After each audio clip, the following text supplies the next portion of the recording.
ಜೈ ಶ್ರೀರಾಮ್. ಸ್ನೇಹಿತರೆ ನಮಸ್ತೆ. ಏನು ಇವತ್ತು ಮತ್ತೆ ಬಂದೀನಿ ಅಂದ್ರೆ ಯಾರವನು ನಮ್ಮ ಕೆರೆ ಇದ್ದಂಗೆ ಪುನೀತ್ ಕೆರೆಹಳ್ಳಿ ಅಂತ ಹೇಳಿದೀವಲ್ವಾ. ಪುನೀತ್ ಕೆರೆಹಳ್ಳಿ ಕೊಂಡು ಓಡಾಡ್ತಾವಲ್ಲ ಪುನೀತ್ ಕುಮಾರ್ ಆಚಾರ್ಯ. ಅವನ ಬಗ್ಗೆ ಕೆಲವು ದಾಖಲಾತಿಗಳು, ಕೆಲವು ಮಾಹಿತಿಗಳು ನಮ್ಮ ಸಾಮಾಜಿಕ ಜಾಲತಾಣಗಳಲ್ಲಿ ಓಡಾಡ್ತಾ ಇದೆ. ಏನಪ್ಪಾ ಅಂದ್ರೆ ಏನು 2013ರಲ್ಲಿ ಅವನ ಮೇಲೆ ಕೇಸ್ ಆಗಿತ್ತು. ಆ ಕೇಸ್ ಮತ್ತೆ ಇವಾಗ ಜೂನ್ 6ನೇ ತಾರೀಕು ಮತ್ತೆ ಅವನಿಗೆ ಕರೆದಿದೆ ಕೋರ್ಟು. ಏನಕ್ಕೆ ಅಂದ್ರೆ ಅವನ ಕೇಸ್ ಇರೋದ್ರಿಂದಾನೇ ಕರೆದಿರೋದು. ಅದು ಕೇಸ್ ನಂಬರು ಹೇಳ್ತೀನಿ, ಪುನೀತ್ ಕೆರೆಹಳ್ಳಿ ನಿನಗೆ ತಿಳ್ಕೊ. ಡೇಟ್ ಸಮೇತ ಕೊಡ್ತಾ ಇದೀನಿ, ಹೋಗಿ ಕೇಸ್ನ ಅಟೆಂಡ್ ಮಾಡು ಆಯ್ತಾ. ತಿರ್ಗ್ಸೋದಲ್ಲ. ಇಲ್ಲೋ ಐತಪ್ಪ, ಇಲ್ಲೋ ಇದೆ ಕೇಸ್ ನಂಬರ್. ಬರ್ಕೊಳಪ್ಪ.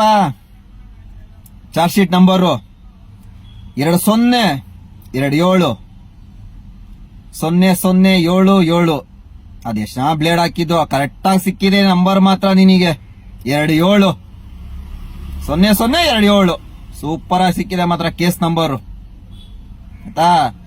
ಏನಕ್ಕೆ ಹೇಳ್ತಾ ಇದೀನಿ ಅಂದ್ರೆ ನಮ್ಮ ಜನಗಳು ಫಸ್ಟ್ ಎಚ್ಚೆತ್ಕೊಂಡು ಇಂಥ ಕೆರೆ ಹಾವಿದ್ದಂಗಿರೋವಂಥವನ್ನ ಹಿಂದೂ ಪರ ಹೋರಾಟಗಾರ ಅಂತ ನಂಬ್ತೀವಲ್ಲ ನಾವು, ನಮ್ಗಳು ತಪ್ಪು ರೀ. ನೋಡ್ರಿ 2013ರಲ್ಲಿ ಅವ ಮಾಡ್ಕೊಂಡ್ ಬಂದಂತ ವೇಷವಾಟಿಕೆಯಿಂದ ಇಲ್ಲಿ ಗಂಟನೂ ಕೂಡ ಅವನು ನಮ್ಮ ಹೆಣ್ಮಕ್ಳನ್ನ ಬಳಸ್ಕೊಂಡು ವೇಷವಾಟಿಕೆ ಅನ್ಕೊಂಡ್ ಮಾಡ್ಕೊಂಡು ಬಂದ. ನಾವುಗಳು ಹಿಂದೂಗಳಾದಂತವ್ರು ಹೆಣ್ಣು ಮಕ್ಕಳನ್ನ ಗೌರವ ಕೊಡ್ತೀವಿ. ಪುನೀತ್ ತಿಳ್ಕೊ, ನಿನ್ನಂಗೆ ಹೆಣ್ಮಕ್ಳನ್ನ ಬಳಸ್ಕೊಂಡು ದುಡ್ಡು ಮಾಡುವಂತ ಯಾರು ಕೂಡ ಇಲ್ಲ. ಆದ್ರೆ ಹೆಣ್ಮಕ್ಳಿಗೆ ಗೌರವ ಕೊಡೋದು ಯಾವ ತರ ಅಂದ್ರೆ, ನಾವು ಹೆಣ್ಣು ಅಂದ್ರೇನೆ ಆದಿ ಸ್ವರೂಪ, ಆದಿಶಕ್ತಿ. ಇವಾಗ ನಮ್ಮ ಹಿಂದುತ್ವದಲ್ಲಿ, ನಮ್ಮ ದೇಶದಲ್ಲಿ ಹೆಣ್ಣು ದೇವರುಗಳು ಮೊದಲನೇ ಸ್ಥಾನ ಪಡೆದಿರುವಂತವು. ಅಂತದ್ರಲ್ಲಿ ಆ ಹೆಣ್ಣನ್ನ ದೇವತೆ ರೂಪದಲ್ಲಿ ರೂಪಿಸ್ತೀವಿ, ಹೋಲಿಸ್ತೀವಿ ಆಯ್ತಾ. ಅಂತವ್ರನ್ನ ನೀನು ಬಳಸ್ಕೊಂಡ್ಬಿಟ್ಟು ನೀನು ವೇಷವಾಟಿಕೆ ನಡ್ಸ್ಕೊಂಡು ನೀನು ಇಲ್ಲಿ ಗಂಟ ಬಂದು ಏನೋ ಒಂದು ಮಾಡ್ಕೊಂಡಿದೀಯಲ್ಲ, ಇದೆಲ್ಲ ತಪ್ಪು. ಉನಪ್ಪ, ನಿನಗೆ ಒಂದು ಪ್ರಶ್ನೆ ಕೇಳ್ತೀನಿ, ಇದಕ್ಕೊಂದು ಉತ್ತರ ಕೊಡು. ಈ ಬಿಂದು ಗೌಡ, ದೀಪು ಗೌಡ ಇದಲ್ಲ, ಅವ್ರ ಬಗ್ಗೆ ಅಷ್ಟೊಂದೆಲ್ಲ ಮಾತಾಡ್ದೆ ನೀನು. ಇವಾಗ ಮಾತಾಡಕ್ಕಿಲ್ವಾ? ಹೋಗಿ ಕಾಲಿಡ್ಕೊಂಡ್ಬಿಟ್ಟ. ಸೋಷಿಯಲ್ ಮೀಡಿಯಾದಲ್ಲಿ ಮಾತ್ರ ಅವ್ರ ಬಗ್ಗೆ ಅಷ್ಟೊಂದು ಮಾತಾಡ್ದೆ, ಏನೇನೋ ಮಾಡ್ಕೊಂಡು ಬಂದೆ. ಹಿಂದೆ ಹೋಗ್ಬಿಟ್ಟು ನೀನ್ ಕಾಲಿಡ್ಕೊಂಡ್ಬಿಟ್ಟು ಬೇಡ್ಕೊಂಡ್ ಬಂದ್ಬಿಟ್ಟೆ. ಇವಾಗ ಮಾತಾಡಕ್ಕಾಗಲ್ಲ. ಯಾಕಂದ್ರೆ ಅವ್ರು ಕ್ಷಮಿಸ್ಬಿಡೋ. ನಮ್ಮ ಗುಣನೇ ಇಷ್ಟು. ನಮ್ಮ ಹಿಂದೂ ಅನ್ಕೊಂಡು ಏನ್ ಮಾಡ್ತೀವೋ ಅದು ಕ್ಷಮಿಸೋ ಗುಣ, ಅದು ನಮ್ಮ ಮೊದ್ಲಿಂದ ಬಂದಿರೋವಂಥದ್ದು. ಆದ್ರೂ ಕೂಡ ನಿನಗ್ ಕ್ಷಮಿಸೋರಲ್ಲ, ಅದು ಅವ್ರು ಪುಣ್ಯಾತ್ಮರು ಆಯ್ತಾ. ನಿನಗ್ ಕ್ಷಮಿಸ್ಲೇಬಾರ್ದು. ವೇಷವಾಟಿಕೆ ಮಾಡ್ಕೊಂಡ್ ಬಂದ ನೀನ್ ಕ್ಷಮಿಸಕ್ಕೆ ಹೋಗಬಾರ್ದು. ಆಮೇಲೆ ನಮ್ಮ ರೂಪೇಶ್ ರಾಜಣ್ಣ ಇದ್ರಲ್ಲ, ಅವ್ರ ಹತ್ರನೂ ಕೂಡ ಸೋಷಿಯಲ್ ಮೀಡಿಯಾದಲ್ಲಿ ನಾನು ಹಂಗೆ ನೀನ್ ಹಿಂಗೆ ಅನ್ಕೊಂಡು ಎಗರಾಡ್ತಾ ಇದ್ದಲ್ಲಪ್ಪ. ಎಲ್ಲೋದಪ್ಪ ನಿನ್ನ ನಿನ್ನ ಪ್ರೋತ್ಸಾಹ ಎಲ್ಲೋಯ್ತು? ಉತ್ಸವ ಇತ್ತಲ್ಲ ನಿನಗೆ ಎಗರಾಡ್ತಾ ಇದ್ದಿದ್ದು, ಯಾಕೆ ಎಲ್ಲೋಯ್ತು? ಹೋಗ್ಬಿಟ್ಟು ಹಿಂದೆಯಿಂದ ಕಾಲಿಡ್ಕೊಂಡ್ ಬಂದ್ಬಿಟ್ಟ, ಕಾಲಿಡ್ಕೊಂಡು ಬಂದ್ಬಿಟ್ಟ. ಲಾ ತುಮಕೂರಲ್ಲಿ ಹೋಗ್ಬಿಟ್ಟು ಹೋಗಿ ಬಚ್ಚಿಕೊಂಡಿದ್ದಲ್ಲ ರೂಪೇಶ್ ಅಣ್ಣ, ಓಪನ್ ಆಗಿ ಚಾಲೆಂಜ್ ಕೊಟ್ರಲ್ಲ ನಿನಗೆ, ಬಾ ಅಂತೇಳಿ ಹೋಗ್ಬೋದಿತ್ತಲ್ಲ. ಅವಾಗ ಹೋಗಿ ತುಮಕೂರಲ್ಲಿ ಹೋಗಿ ತಲೆ ಮರ್ಸ್ಕೊಂಡ್ಬಿಟ್ಬಿಟ್ರಲ್ಲ ನೀನು. ಸರಿನಾ? ಇದೆಲ್ಲ ಸರಿ ಇಲ್ಲ ಪುನೀತ್, ಅರ್ಥ ಮಾಡ್ಕೋ ಏನಕ್ಕೆ ಕೇಳ್ತಾ ಇದೀವಿ ಅಂತೇಳಿ. ಸರಿ ಆಯ್ತಪ್ಪ, ನೀನ್ ಹೆಂಗಾರ ಇರೋ ಏನಾರ ಮಾಡು. ಎಷ್ಟಾಯ್ತು ಕಲೆಕ್ಷನ್ ಇವತ್ತಿಂದು? ಕಲೆಕ್ಷನ್ ಏನಾರ ಆಗಿತ್ತು ಅಂದ್ರೆ ಅದನ್ನ ಒಳ್ಳೆ ರೀತಿಲಿ ಬಳಸು ಆಯ್ತಾ. ಭಿಕ್ಷುಕರು ಇರ್ತಾರೆ, ಕೊಡು ಅವರಿಗೆ. ನೀನ್ ಬಳಸ್ಕೊಂಡು ಏನು ಮಾಡಕ್ ಹೋಗ್ಬೇಡ. ಬಾ, ನಿನಗೆ ಕೆಲಸ ಕೊಡ್ತೀನಿ ನಾನೇ ಅಂತ ಮೊನ್ನೆ ಹೇಳಿದೀನಿ. 20-25 ಸಾವಿರ ರೂಪಾಯಿ ಸಂಬಳ ಕೊಡ್ತೀನಿ. ಬಾ, ಅದ್ರಲ್ಲಿ ಸಂಪಾದನೆ ಮಾಡು. ಅದ್ರಲ್ಲಿ ಬಂದ್ಬಿಟ್ಟು ನೀನು ಸಮಾಜ ಸೇವೆನೂ ಮಾಡು, ಹಿಂದುತ್ವದ ಸೇವೆ ಅಂತಾನು ಮಾಡು. ನಿನಗೆ ಅದು ನಾಲಾಯಕ್ ಬಿಡು. ನೀನು ಹಿಂದೂ ಸೇವೆ ಅಂತ ಹೇಳ್ಕೊಂಡು ನೀನು ನಾಲಾಯಕ್ ಕೆಲಸನೇ ಮಾಡ್ತಾ ಇರೋದು. ಯಾವ್ದು ಕೂಡ ಹಿಂದುತ್ವ ಪರ ಒಂದು ಕೂಡ ಮಾಡ್ತಾ ಇಲ್ಲ, ಆಯ್ತಾ? ಹಿಂದೂ ಪರ ಅಂತ ನೀನು ಸುಮ್ನೆ ಹೇಳ್ಕೊಂಡ್ ಬಂದಿರೋದು ಅಷ್ಟೇ. ಅದನ್ನ ಬಿಟ್ಬಿಟ್ಟು ಆತರ ನೀನು ಮಾಡಬೇಕು ಅಂದ್ರೆ ಅನು ಅಕ್ಕ ಅಂತ ಇದಾರೆ, ಅವರು ಗ್ರೇಟ್. ಅವರಿಗೆ ಇವಾಗಲೂ ಕೂಡ ಬಂದ್ರೆ ಅವ್ರಿಗೆ ಕಾಲಿಗೆ ನಮಸ್ಕಾರ ಮಾಡ್ತೀನಿ ನಾನು. ಯಾಕೆ ಅಂತ ಹೇಳ್ತೀನಿ, ಕೇಳಿಸ್ಕೋ. ನಿಜವಾದ ಹಿಂದೂ ದೇವಸ್ಥಾನಗಳನ್ನ ಉಳಿಸ್ಕೊಂಡ್ ಬರ್ತಾ ಇರೋದು ಅವರು. ಒಂದು ಕೆಟ್ಟೋಗಿರೋ ಅಂತದ್ದು ಏನೋ ಒಂದು ಬಣ್ಣ ಬಳ್ಕೊಂಡು ಪೇಂಟ್ ಮಾಡ್ಕೊಂಡು ಅವರ ಸ್ವಂತ ದುಡ್ಡಲ್ಲಿ ಆ ಕೆಲ್ಸಗಳನ್ನ ಮಾಡ್ಕೊಂಡ್ ಒಳ್ಳೆ ಕೆಲ್ಸಗಳನ್ನ ಮಾಡ್ತಾ ಇದಾರೆ. ನಿಂತರ ಫೋನ್ ಪೇ ಹಾಕಿ ಸರ್, 500 ರೂಪಾಯಿ ಪೇಂಟ್ ಬಳಿಬೇಕು ಸರ್ ಆ ದೇವಸ್ಥಾನ ಕಟ್ಟಿಸ್ಬೇಕು ಸರ್, 500 ರೂಪಾಯಿ ಕೊಡಿ ಸರ್. ಯಾಕೆ ನಿನಗೆ ವಿಜೇಂದ್ರ ನಮ್ಮ ಬಿಜೆಪಿ ಪಕ್ಷದಲ್ಲಿ ಯಡಿಯೂರಪ್ಪರ ಮಗನ ಹತ್ರ ಹೋಗ್ಬಿಟ್ಟು 5 ಲಕ್ಷ ಕೊಟ್ಟಲ್ಲ, ಎಷ್ಟು ಕೊಟ್ರಪ್ಪ ಅವರು? ಏನ್ ಮಾಡಿದೆ ಅದನ್ನ ಹೇಳು.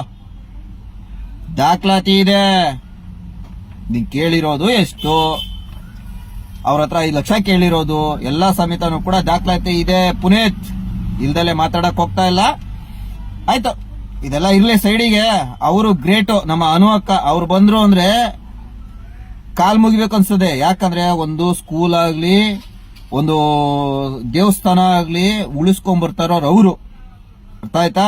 ಅವ್ರು ಉಳಿಸ್ತಾ ಇರೋದ್ರಿಂದಾನೇ ಈ ಹಿಂದುತ್ವ ಅನ್ನೋದು. ನಿನ್ನ ನಾಚಿಕೆ ಆಗುತ್ತಪ್ಪ ನನಗೆ ನಿನಗೆ ಹೇಳ್ತಾ ಇದ್ರೆ. ಯಾಕೆ ಅಂತ ಹೇಳ್ತೀಯಾ? ಹಿಂದುತ್ವದ ಬಗ್ಗೆ ಏನು ಕೂಡ ಕಿಂಚಿತ್ತೂ ಗೊತ್ತಿಲ್ಲ ನಿನಗೆ. ನಾನು ಹಿಂದೂ ನೋಡು, ಪ್ರದೀಪ್ ನಾಯಕ್ ನೋಡು, ಕಾಣಿಸ್ತಾ ಇದೆಯಾ? ನೋಡ್ಕೊಂಡ್ಬಿಡು ಕ್ಲೀನ್ ಆಗಿ. ಇದು ಹಿಂದುತ್ವದ ಮಹಿಮೆ, ಅರ್ಥ ಆಯ್ತಾ? ನಿನ್ನಂಗ್ ಸುಮ್ಮನೆ ಹೆಸರಿಗೆ ಹೇಳ್ಕೊಂಬರೋದಲ್ಲ. ಕಾಣಿಸ್ತಾ? ಹೇಳು. ನಿನಗೆ ಹೇಳಕ್ಕೆ ನಾಚಿಕೆ ಆಗುತ್ತೆ. ಗ್ರೇಟ್ ಅನ್ನೋ ಅಂತ ಹೆಸರುಗಳು ಹೇಳ್ತೀನಿ, ಕೇಳಿಸ್ಕೋ. RSS ಆಗ್ಲಿ, ನಮ್ಮ ಪ್ರಮೋದ್ ಮುತಾಲಿಕ್ ಅವರಾಗ್ಲಿ, ಬಜರಂಗ್ ದಳದವರಾಗ್ಲಿ, ಅವರು ಹಿಂದುತ್ವನ ಉಳಿಸ್ತಾ ಇರುವಂತ. ನೀನು ಹೋಗ್ಬಿಟ್ಟು ಆ ಹೆಸರಲ್ಲಿ ಸುಮ್ಮನೆ ರೋಲ್ ಕಾಲ್ ಮತ್ತೆ ಮಗದೊಂದು 500 ರೂಪಾಯಿ ಫೋನ್ ಪೇ ಮಾಡಿ ಅದು ಮಾಡಿ ಅಂತ ಇದ್ ಮಾಡಿ ನಿನ್ ನಾಚಿಕೆ ಆಗುತ್ತಪ್ಪ. ವಾಪಸ್ ಸುಮ್ಮನೆ ಆತ ಹೋಗ್ಬಿಡು. ಏನೋ ಇರ್ಲಿ, ಪರವಾಗಿಲ್ಲ. ಈ 6ನೇ ತಾರೀಕು ಜೂನ್ 6 ತಿಳ್ಕೊ. ಮತ್ತೆ ಹೇಳ್ತಾ ಅಂದ್ರೆ ಅದು 6ನೇ ತಾರೀಕು 6ನೇ ತಿಂಗಳು 7ನೇ ತಿಂಗಳು ಸಾರಿ 6ನೇ ತಿಂಗಳು 6ನೇ ತಾರೀಕು 6ನೇ ತಿಂಗಳು ಬುಧವಾರ ಬರ್ತದೆ. ಸೋಮವಾರ, ಸಾರಿ ಕ್ಷಮೆ ಇರ್ಲಿ, ಸೋಮವಾರ ದಿವಸ ಹೋಗ್ಬಿಟ್ಟು ಕೋರ್ಟ್ಗೆ ಅಟೆಂಡ್ ಆಗಿ ಏನಿದೆಯೋ ಕೇಸು ಬಗೆಹರಿಸ್ಕೊ. ಅರ್ಥ ಆಯ್ತಾ? ಕೇಸ್ ನಂಬರ್ ಹೇಳ್ತೀನಿ, ಕೇಳಿಸ್ಕೊ. ನಿನ್ನ ಚಾರ್ಜ್ ಶೀಟ್ ನಂಬರ್ ಸಾಮಾಜಿಕ ಜಾಲತಾಣದಲ್ಲಿ ಓಡಾಡ್ತಾ ಇದ್ದಪ್ಪ. ಕೇಸ್ ನಂಬರ್ ಬಂದ್ಬಿಟ್ಟು 20 ನಿನಗೆ ಇಕ್ತಾರೆ ಆಮೇಲೆ ಅದು ಬಿಡು. 2027 0077 ನಿನ್ನ ಚಾರ್ಜ್ ಶೀಟ್ ನಂಬರು. ಅರ್ಥ ಆಯ್ತಾ? ಅಷ್ಟಕ್ಕೆಲ್ಲದಕ್ಕೂ ಕಾರಣ ನೀವು ಇವಾಗ ಆ ಹೆಣ್ಮಗು ಇತ್ತಲ್ಲ ನಿನ್ನ ಮೇಲೆ ಮೊದಲನೇದಾಗಿ ಹೇಳ್ತಾ ಇರೋವಂಥದ್ದು. ಆ ಹೆಣ್ಮಗು ಬೇರೆಯವ್ರ ಮೇಲೆ ಕೊಡಬಹುದಿತ್ತು, ಬೇರೆಯವ್ರ ಹೆಸರು ಬಳಸಬಹುದಿತ್ತು. ಆ ಹೆಣ್ಮಗು, ನೀನ್ ಆ ಹೆಣ್ಮಗುನ್ ಬಳಸ್ಕೊಂಡಿದ್ಯಲ್ಲ, ಅದರಿಂದಾಗೇನೆ ನಿನ್ನ ಹೆಸರು ಹೇಳಿರೋದು. ಅರ್ಥ ಆಯ್ತಾ? ಅದಕ್ಕೋಸ್ಕರನ ಹೆಣ್ಣುಮಗು, ಅಷ್ಟು ನೊಂದಿರುವಂತ ಹೆಣ್ಣುಮಗು, ನಮ್ಮನ್ನ ಬಳಸ್ಕೊಂಡು ಬಂದಂತ ವ್ಯಕ್ತಿ ಪುನೀತ್ ಕೇರೆಹಳ್ಳಿ ಅಂತಾನೆ ಎಕ್ಸ್ಪೆಷಲಿ ಮೆನ್ಷನ್ ಮಾಡಿರೋಂಥದ್ದು. ಇಲ್ಲ ಅಂದಿದ್ರೆ ಆತರ ಇಲ್ಲ ಅಂದಿದ್ರೆ ಬೇರೆ ಹೆಸರು ಹೇಳ್ಬೋದಿತ್ತು, ಬೇರೆ ಮಾಡಬಹುದಿತ್ತು. ನೀನ್ ಬಳಸ್ಕೊಂಡಿರೋಸ್ಕರ ಆತರ ನಿನ್ನ ಹೆಸರು ಹೇಳ್ತಾ ಇರೋದು. ಆಮೇಲೆ ಇನ್ನೊಂದು ವಿಚಾರ, ನೀನು 2013 ನಾನು ಕ್ಯಾಟ್ರಿಂಗ್ ಮಾಡ್ತಾ ಇದ್ದೆ, ಊಟ ಬಡಿಸ್ತಾ ಇದ್ದೆ, ಅದು ಮಾಡ್ತಾ ಇದ್ದೆ ಅಂತಲ್ಲ. 2:30 ರಾತ್ರಿ ಊಟ ಬಡಿಸಕ್ಕೆ ನಿನಗೆ ಯಾವ ಇದ್ರಲ್ಲಿ ಬಡಿಸ್ತಾ ಇದ್ದಪ್ಪ ನೀನು ಊಟನ? 2:30 ರಾತ್ರಿಲಿ ಪೊಲೀಸರು ಅರೆಸ್ಟ್ ಮಾಡ್ಬೇಕಂದ್ರೆ ನಿನ್ನ ಅಲ್ಲಿ ಎಲ್ಲಿ ಬಡಿಸ್ತಾ ಇದೆ ಊಟನ? ಯಾರಿಗ್ ಬಡಿಸ್ತಾ ಇದೆ ಊಟ? ಬರೀ ಬತ್ಲಲ್ಲಿ ಏನಪ್ಪ ಊಟ ಬೆಳೆಸ್ತೀಯಲ್ಲೇ? ಬರೀ ಬೆತ್ಲಲ್ಲಿ ಆ ತಿನ್ನೋಂತ ಪುಣ್ಯಾತ್ಮ ಯಾರಪ್ಪ? ನನಗೆ ಒಂಥರ ನಾಚಿಕೆ ಆಯ್ತದಪ್ಪ ಹೇಳ್ತಾ ಇದ್ರೆ. ಯಾಕೆ ಸುಮ್ಮನೆ ಹಿಂದೂ ಪರ ಅನ್ಕೊಂಡು ಸುಮ್ಮನೆ ಇದ್ ಮಾಡ್ಕೊಂಡಿರ್ತೀಯ ಪುನೀತ್? ಅರ್ಥ ಮಾಡ್ಕೋ. ಬಿಟ್ಬಿಡು, ಇಲ್ಲಿಗೆ ಬಿಟ್ಬಿಟ್ಟು ಎಲ್ಲ ಫುಲ್ ಬಿಟ್ಬಿಟ್ಟು ಬಾ, ಕೆಲಸ ಕೊಡ್ತೀನಿ, ಸಂಬಳ ಕೊಡ್ತೀನಿ, 20-25 ರೂಪಾಯಿ ಸಂಬಳ ಕೊಡ್ತೀನಿ, ಬಾ ಕೆಲಸ ಮಾಡು, ನಿಯತ್ತಾಗಿ ದುಡಿ, ಸಮಾಜ ಸೇವೆನೂ ಮಾಡು, ಹಿಂದೂ ಸೇವೆನೂ ಮಾಡು. ನಿನಗೆ ಎಚ್ಚರಿಕೆ ಕೊಡ್ತಾ ಇದೀನಿ. ಜೈ ಶ್ರೀರಾಮ್, ಜೈ ಭುವನೇಶ್ವರಿ, ಜೈ ಕನ್ನಡಾಂಬೆ.